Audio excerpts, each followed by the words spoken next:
From downtown Detroit, Local 4 News at 11 starts now. Detroit Mayor Mike Duggan's wife files for divorce amid an investigation into his close ties with a doctor running a nonprofit in the city. It's legal to buy, but it can be extremely dangerous. The warning police are sending tonight about an herbal supplement being sold at local gas stations. And he told a local veteran he was a construction worker. It was all a scam to get him out of his home. Off the top tonight at 11, once the veteran was outside, that's when the scammer's partner ransacked the house. And it isn't the first time the 79-year-old has been targeted. Jamont Terry is live in Wyandotte. So, Jamont, what did the scammers get away with?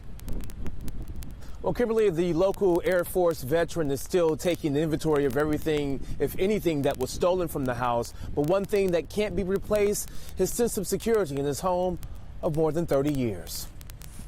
Everyone enjoys putting their feet up, relaxing at home. GTE's to raise some rich. This 79-year-old likes staying updated on current events. That's why Earl Kontowski couldn't believe when his doorbell rang, he took the bait.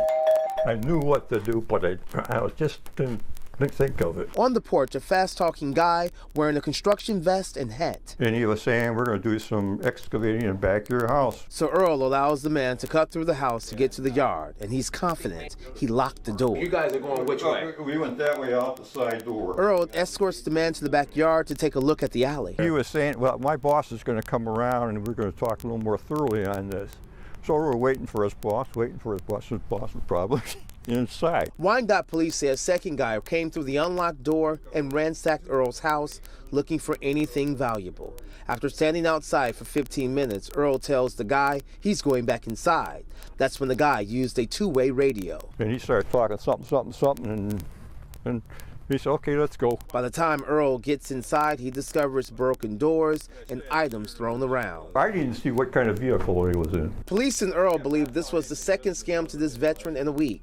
Earl paid someone $1,600 to redo this porch, but the guy just smeared cement. Investigators think the man who did the porch likely returned with a friend. Oh. And I feel that really is a kick in you-know-where.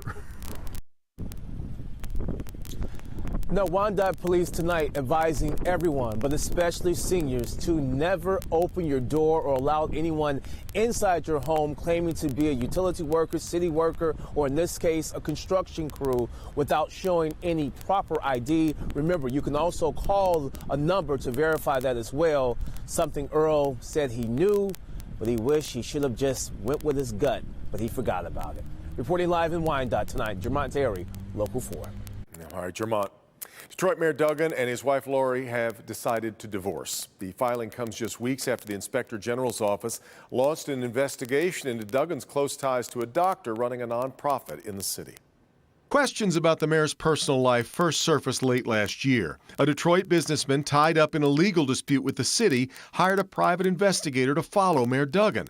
Robert Carmack then released the video that suggested Duggan was having an affair. As the mayor asked the Michigan State Police to investigate a potential extortion plot, the information extremely embarrassing to me would be released by Carmack this coming Wednesday.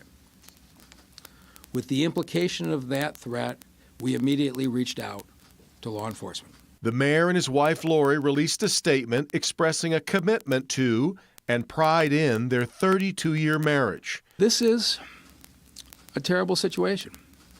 I have to choose between protecting the interests of the city or protecting my family. To many Detroit reporters, that was a personal matter that bore no impact on city business. But then the city's Inspector General began an investigation over whether the mayor's office gave preferential treatment to a nonprofit run by Dr. Sonia Hassan, the woman Carmack linked to the mayor. And now, 6 months after their first joint statement, a new statement from Detroit's first couple. It reads in part, "Life is a journey with many twists and turns. Today, a new chapter begins for the two of us. We have decided to divorce. This painful decision has not been made lightly. On the contrary, we've had many serious discussions, have sought out guidance, but in the end, feel this is the best decision for both of us." Mayor Duggan has vowed full cooperation with the Inspector General's investigation and has insisted from the start that assertions of undue or improper influence are completely false. The divorce settlement for Mayor Duggan and Lori Maher is set for August. The news of the mayor's divorce came just hours after a much happier announcement for him, and that was that the city had purchased enough land for the new FCA plant on the city's east side. Majority of the land was bought from Maroon's Crown Enterprise. The new plant plans to bring 5,000 new jobs with a promise that Detroit residents will be given first access to those jobs. Mayor Duggan calling the deal a win for the city and its residents. We have assembled almost 215 acres in 60 days without the benefit of eminent domain. Totally voluntary negotiations, and it was an extraordinary leap of faith. The total cost of the combined deals was about $107 million. The plant is expected to open by late 2020. A 25-year-old woman is killed when a car splits into two after hitting a pole on Detroit's west side.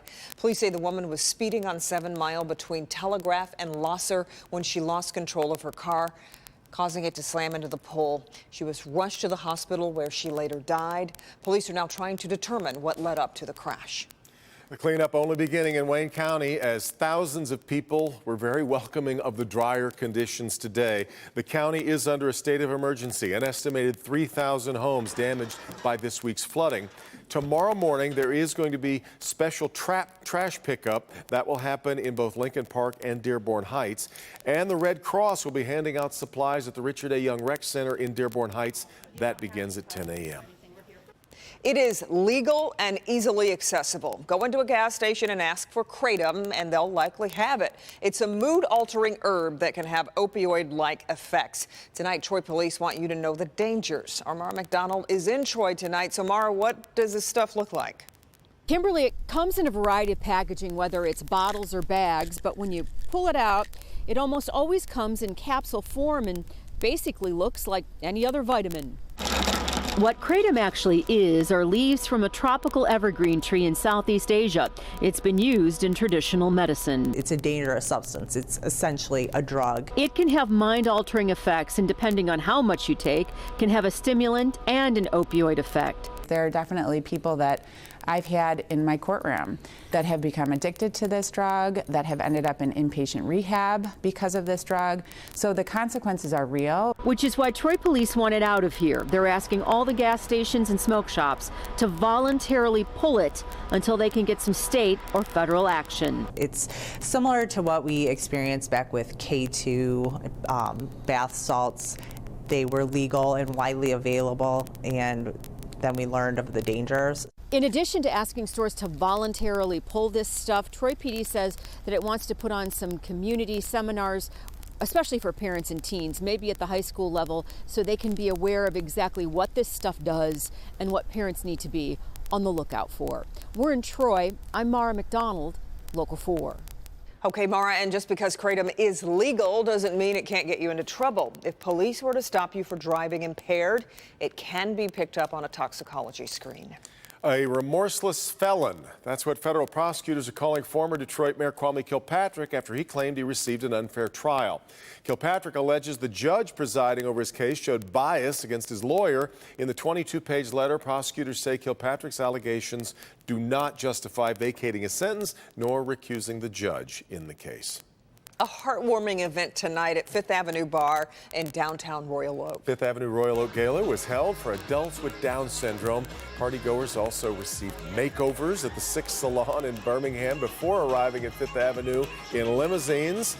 The event featured a live DJ, a performance by the Killer Flamingos, and a silent auction with proceeds going toward purchasing a van that will be used to take adults with Down syndrome to new jobs. And as you can see, a great time had by all. Yeah.